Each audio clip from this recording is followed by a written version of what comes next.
The peace of Jesus be with you, brothers and sisters.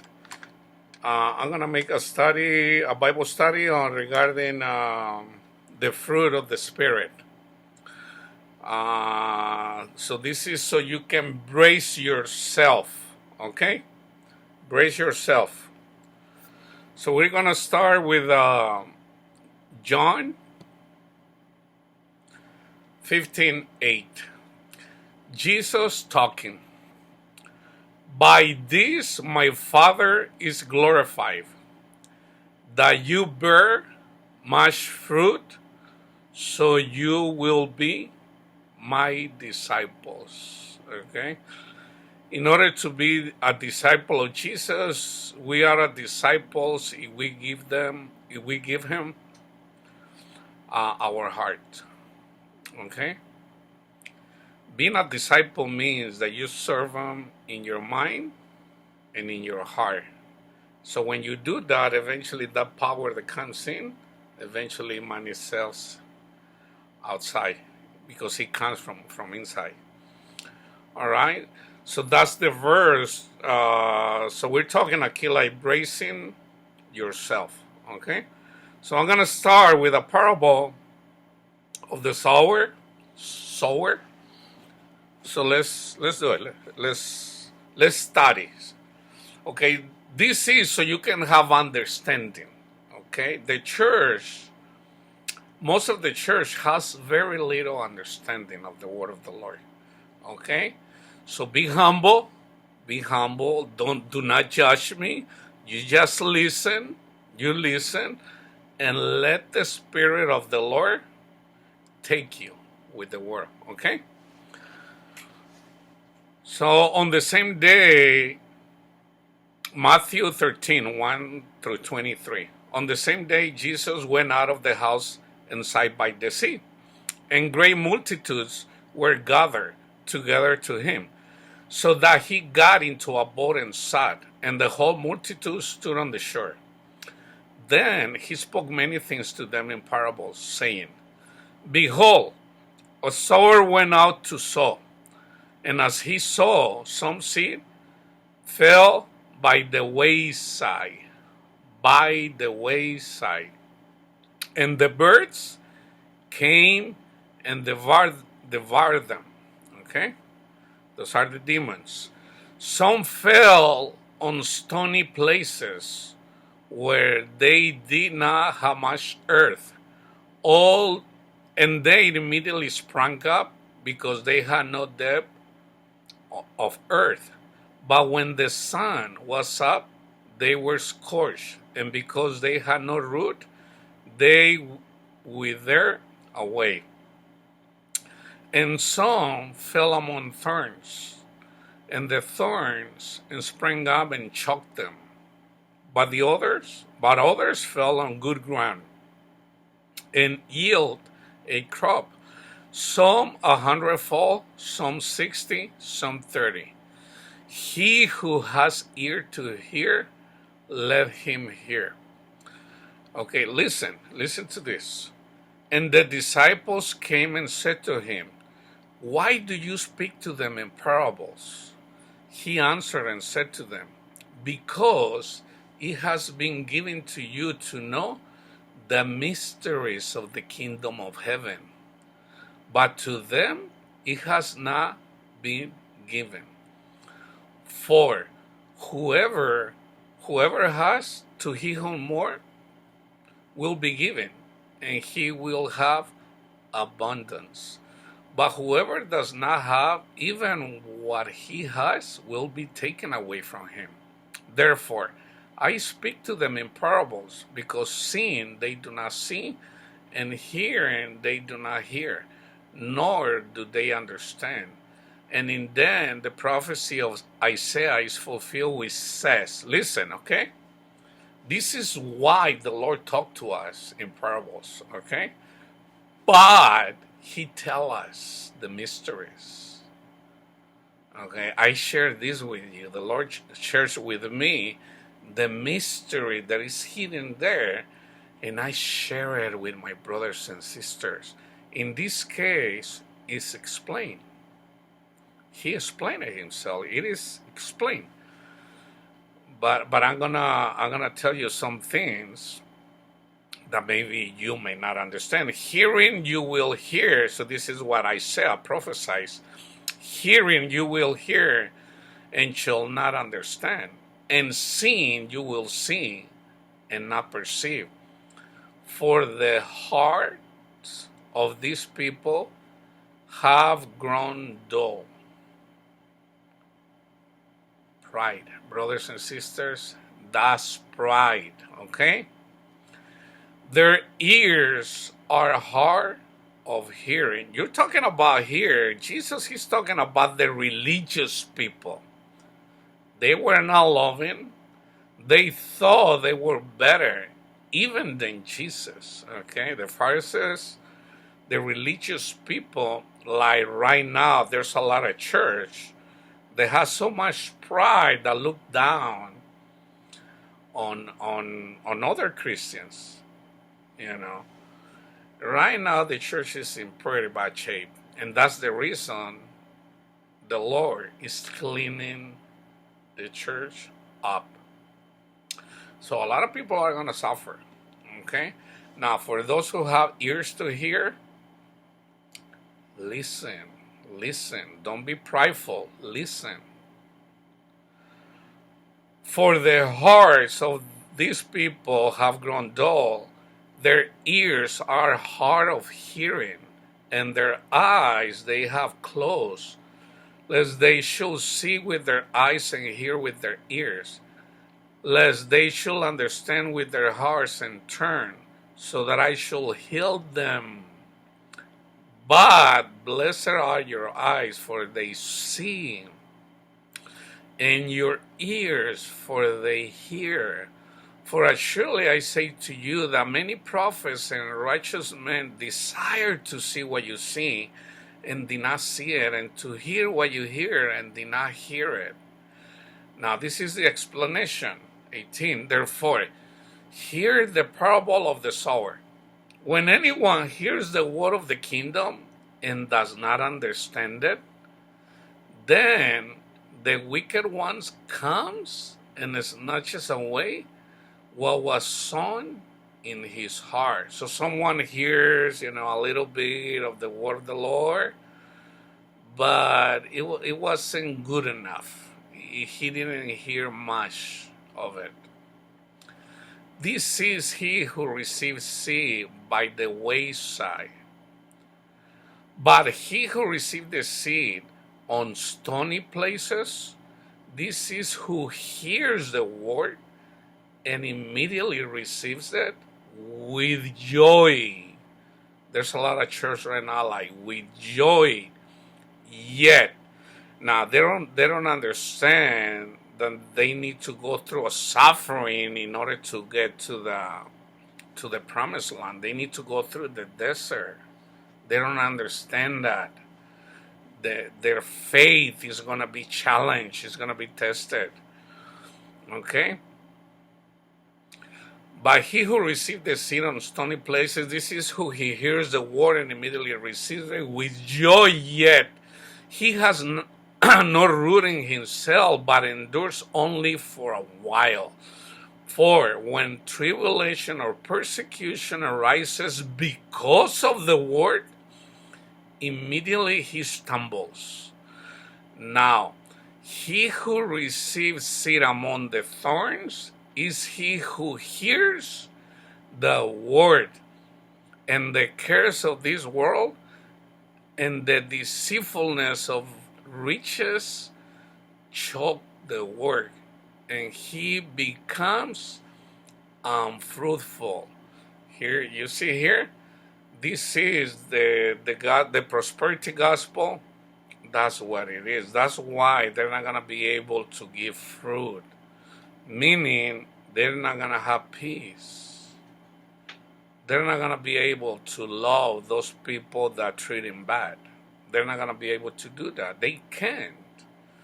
Because they're idolaters. People that love money are idolaters. People that love this world are idolaters. Now, we all in the flesh are idolaters. That's why we need to be in the spirit, so we can bring down the deeds of the flesh. That's the only way possible is if we are in the spirit. Now, but he who receives seed on the good ground is he who hears the word and understands it. You see? So there are four types of earth. 3 of them won't understand it. That's why when someone preaches the word, there's always going to be people challenging on what we say. Why? Because they themselves do not understand. Okay? They do not understand. And it's in those 3 is because of pride. That's why we need to be like children. We need to humble ourselves and realize that we have nothing when we don't make Jesus our treasure. So, but he who receives seed on the good ground is he who hears the word and understands it, who indeed bears fruit and produces some 100-fold, some 60, some 30. Okay? Now let's go. So we're talking about the fruit. We need to give fruit. Remember when Jesus said that we need to give fruit? We are the branches. So who gives the fruit? Not Jesus, not the Father, us. We give fruit. But fruit, the branch has to be connected to the tree. To the branch by itself, it cannot bear fruit. We have to be connected to Jesus, meaning the gospel. We are saved by grace. It's Jesus who saved us. So we don't brag about it, So we honor Jesus, then we can bear fruit. Okay? We can give fruit or bear fruit. 1 Peter 4:12-17. Beloved, do not think it is strange concerning the fiery trial which is to try you, as though some strange thing happened to you. Listen, but rejoice to the extent that you partake of Christ's suffering, that when his glory is revealed, you may also be glad with exceeding joy. If you are reproached for the name of Christ, blessed are you, for the Spirit of glory and of God rests upon you. On their part, he is blasphemed, but on your part, he is glorified. But let none of you suffer as a murderer. Don't judge the brothers and sisters. That's being a murderer. Be careful with that. A thief, stealing from Jesus with a false gospel. An evildoer, or as a busybody in others people's matter. Yet, if anyone suffers as a Christian, let him not be ashamed, but let him glorify God in this matter. Okay? So the verse, when Jesus says that we need to glorify, I have heard people, obviously they don't understand that. Some people says like, okay, I'm going to be singing a song so I can glorify God. That's not how we glorify God. Or I'm gonna score 5 goals so I can glorify God. That's not how we glorify God, brothers and sisters. We glorify God when we love, when we have trust in Jesus. By this my Father is glorified, that you bear much fruit, so you will be my disciples. John 15:8. Now let's go to the fruit of the Spirit. Galatians 5:22. It's 22 and 23, but I'm going to read through 26. You can see the context before that, which is the fruit of the flesh. You already know the fruit of the flesh. The fruit of the Spirit is love, joy, peace, long-suffering, kindness, goodness, faithfulness, gentleness, self-control. Against such there is no law. And those who are Christ have crucified the flesh with its passions and desires. If we live in the Spirit, let us also walk in the Spirit. Let us not become conceited, provoking one another, envying one another. Let me tell you about a little bit about envying. When we have envy of some other people's preaching, that creates war. Okay?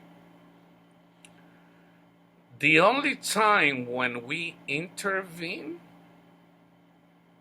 is when the Spirit tells us to do it.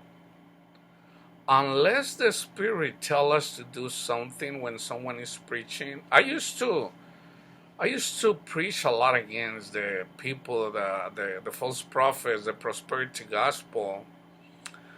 And then I asked the Lord, and I go, Lord, these people, like, they wouldn't listen. And then I asked him, like, what should I do? And he says, like, nothing. And I go, like, I shouldn't even pray for them, like. And he says, like, you're fighting against me. And I go, why, Lord? He says, because he chose Judah. He chose the false prophet. It's in the Old Testament. Why did God do that? So he chose 12 people. And one of them, he knew that this person wasn't going to believe in Jesus, that he was going to love the world. Well, that was already written, in the Old Testament. So, in our days, Jesus himself, God himself, lives the false prophets. You know why? So they can be full. He's testing to see if they love Jesus. So they're getting full. It comes from the Lord.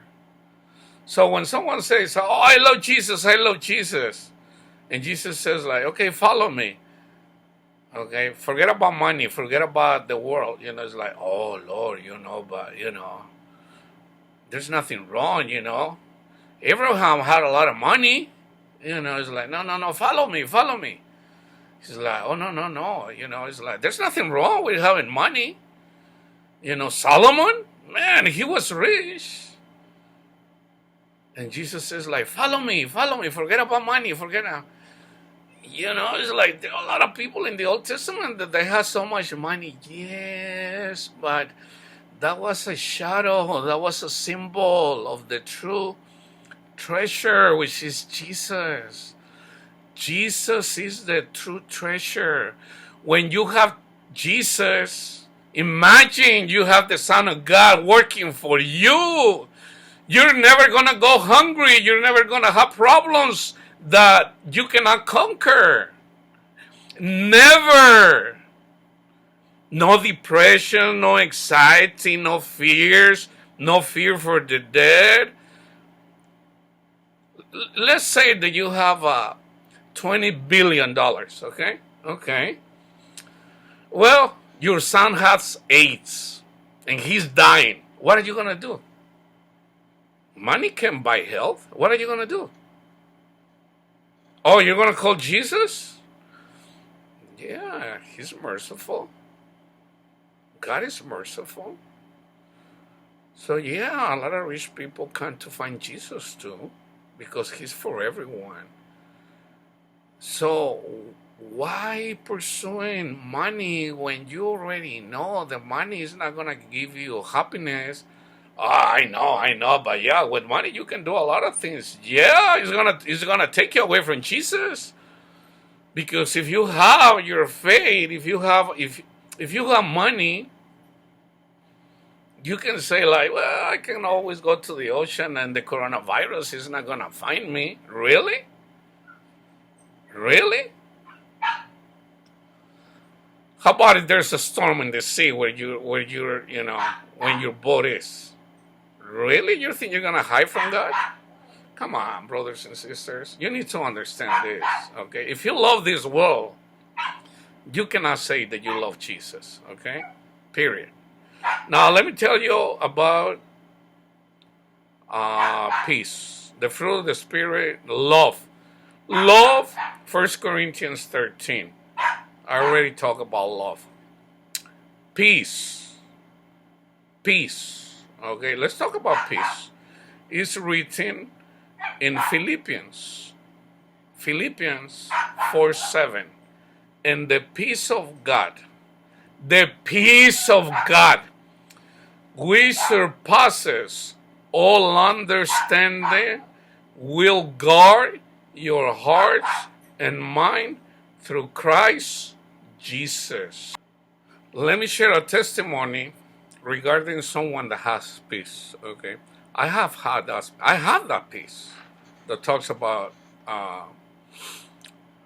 when Paul talks about the peace of God which surpasses all understanding. It's with me. But let me tell you a testimony of another person. Okay, somebody here in the San Fernando Valley, San Fernando area in California. This lady married to she's Christian, married to a Christian husband. There was an accident in the train. Somebody was texting and then the person wasn't paying attention and eventually there was a crash. This brother in Christ died, okay? Now, when the church found out that he died, the whole church started praying for the family, for the wife and for the children.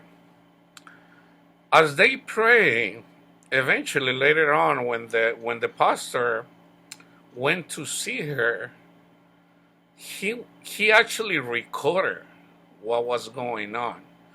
Basically, she was acting like nothing happened. And she was even feeling guilty.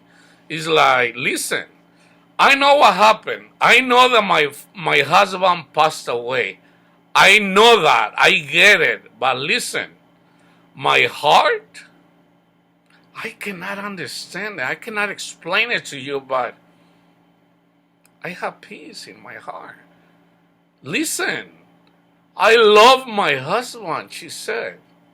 Don't get me wrong. Don't judge me that, it's like, I don't feel like crying because I just don't know. Basically what she was saying is like she had the peace of God which surpasses all understanding. We all know. We all need that.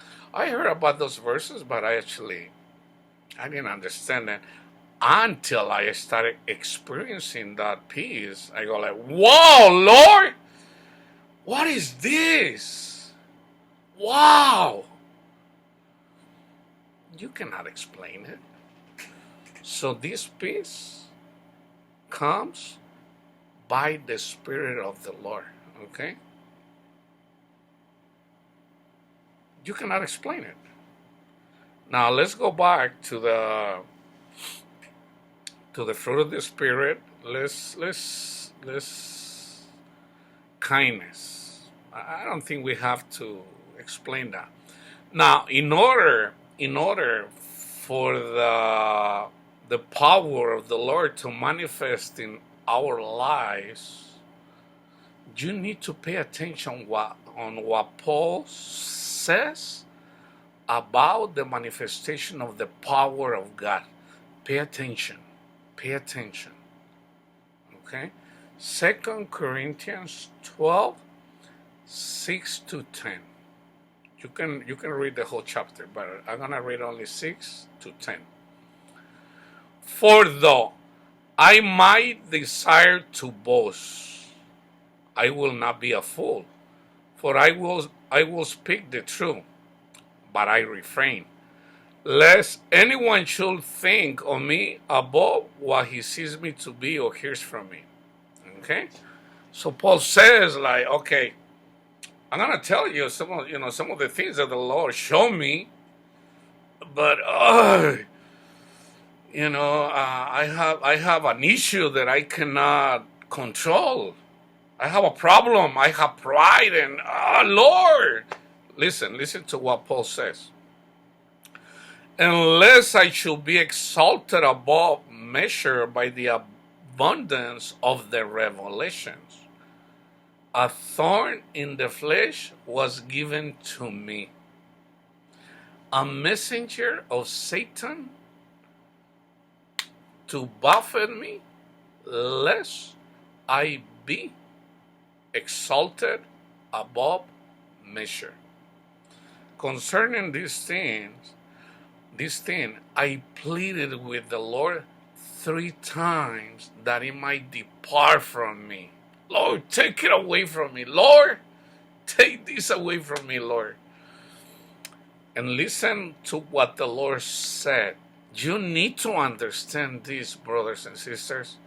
And he said to me, my grace is sufficient for you, for my strength is made perfect in weakness. Our Father, let's say that you have a strong will. You are a winner. I remember one time when I was preaching the world, and I go like, you really want to be exalted by the Lord? You know what I tell this sister? It was a sister. Be a loser. And she started laughing. I go, come on, brother. How can you say that? Be a loser. People laugh about losers. But if you're not a loser, you are a winner. So if you're a winner, so what is God going to say? Oh, okay, let me go with this winner. Really? Really? You need to be a loser of this world to be a winner in the spiritual world.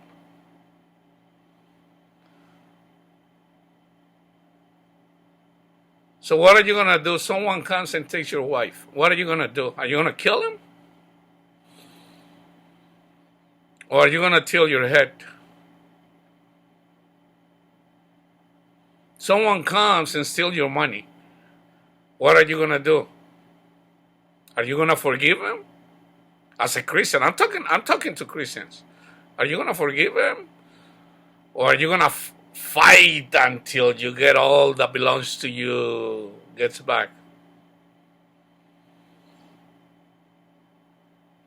The Lord is not going to be with you if you're doing that. To all those champions, like you want to be a champion, like the warriors. Really? So you're really a warrior? Really? Man, sometimes I think like, man, you really think that you're a warrior? Yeah, I'm a warrior. I'm going to fight it. Even if I go down, I'm going to get up. And I'm going to... Really? What happens if you lose your son, your daughter, your wife, your mom, your dad, your health, your richness? What happens if you lose everything, just like Job did? What are you gonna do? You're still gonna be a winner? You cannot even lift your arm. Brothers and sisters, let's be humble ourselves. We're nobodies. We're nobodies. Be humble, like Paul says. Listen to what Paul is saying on what the Lord told him. My grace is sufficient for you, for my strength is made perfect in weakness, that the power of Christ may rest upon me.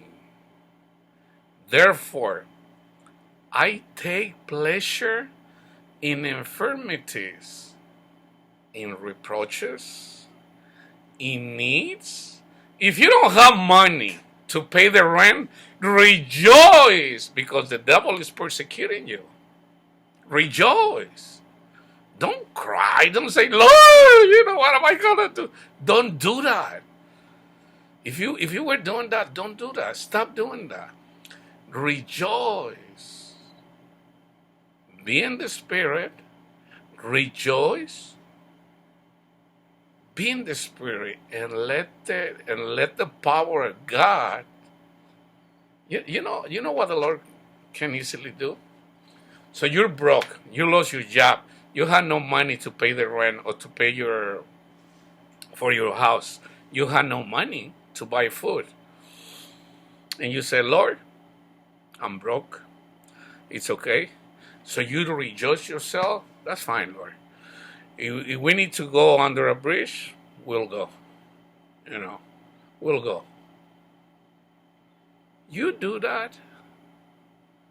Do you think that the Lord is just going to let you do that? He can easily just send someone, even a non-believer, come and knock on your house, pay for your mortgage, pay for your rent, give you money for food, and give you a job, a decent job. He can easily do that.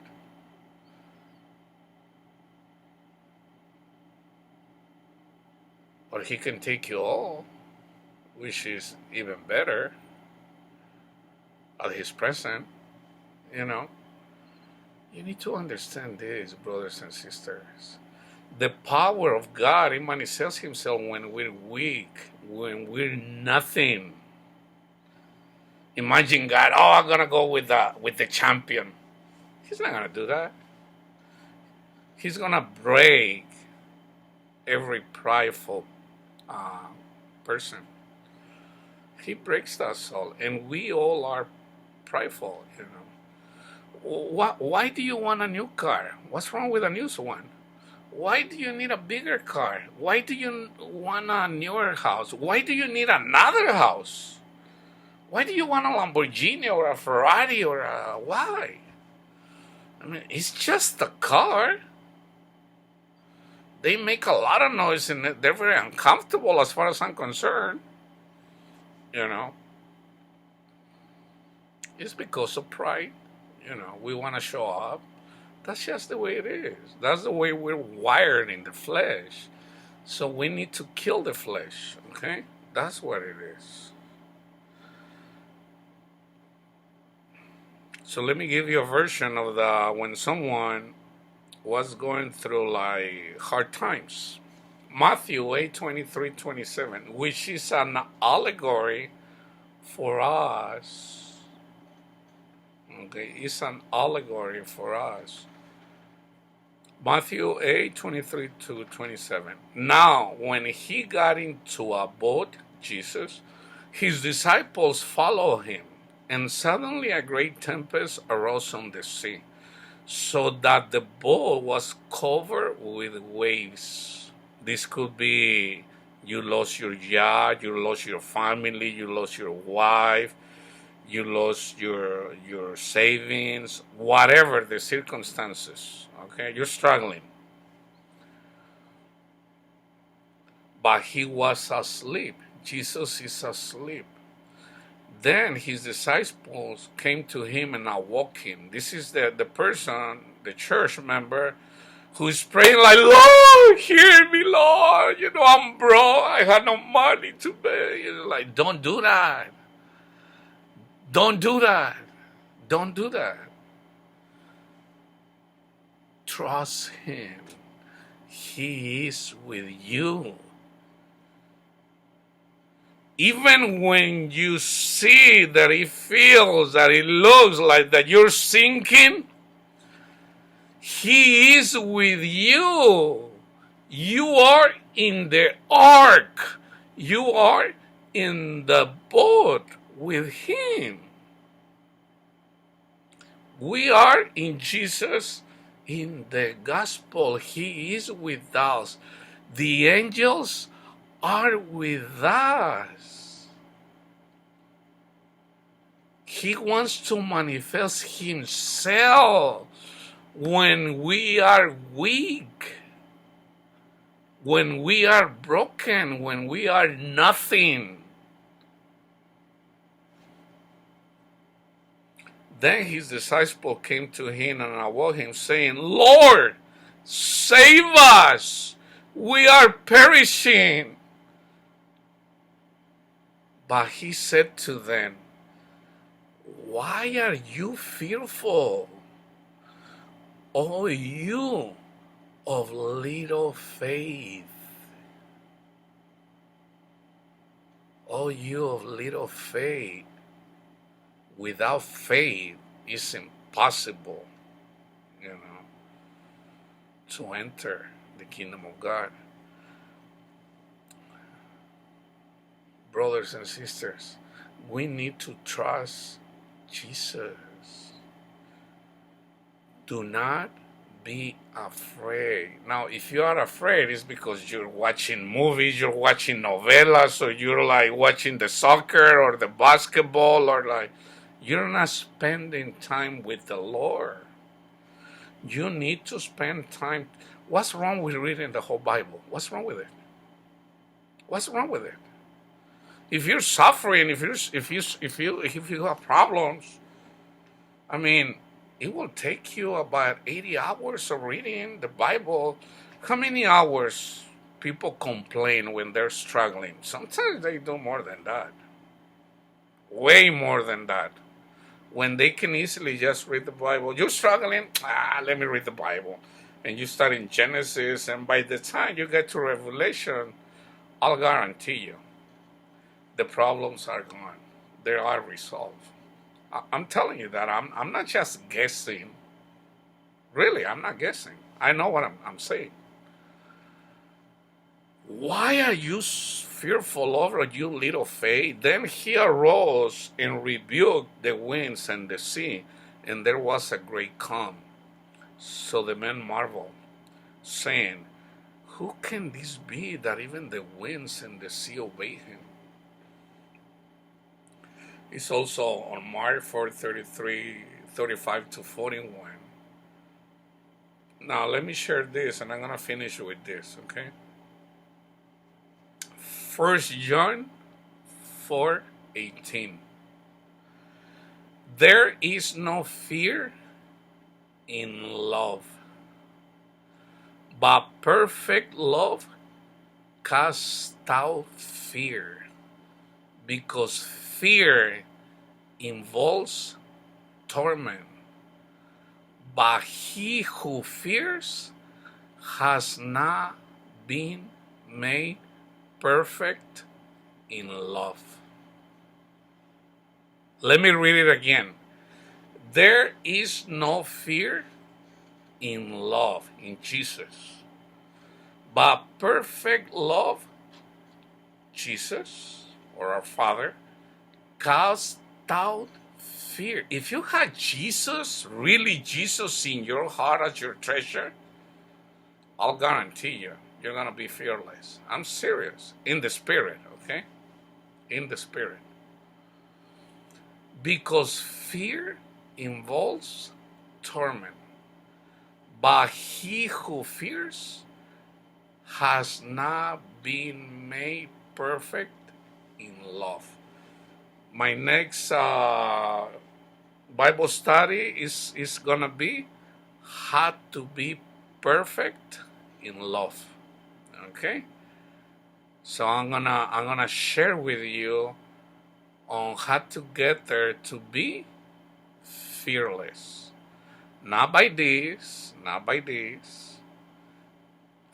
God does that. Jesus does that, okay? So remember that. Read the Bible. Read the whole Bible. Even if you don't understand it, don't worry about it. The Spirit basically is going to light up some of the verses, some words are going to become alive. That's the Spirit of God talking to you regarding to your situation, okay? The peace of Jesus be with you.